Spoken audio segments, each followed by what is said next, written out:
Samantalang mahigit 100 Pinoy na nahaharap sa iba't ibang kaso sa UAE ang binigyan ng pardon. Brigada Jigo Boy, Custodio, ibrigada mo! Brigada Live Report. Inanunsyo ni Pangulong Bongbong Marcos na binigyan ng pardon ang nasa 143 mga Pilipino na nahaharap sa iba't ibang kaso sa United Arab Emirates. Ayon sa Pangulo, nagkausap sila ni UAE President Sheikh Mohammed bin Zayed kung saan niya ipinabot ang labis na pasasalamat para sa bagay na ito.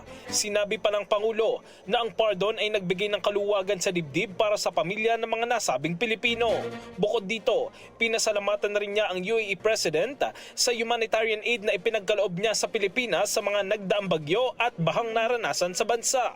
Binigyan din ng Pangulo na ikinalulugod niya na marinig mula sa Pangulo ng UAE na patuloy na nangingibabaw ang galing ng mga Pinoy sa nasabing bansa at nagbibigay ng positibong kontribusyon sa kanila. Umaasa naman ang Pangulo sa mas malakas pang partnership ng Pilipinas at UAE sa susunod pang mga taon.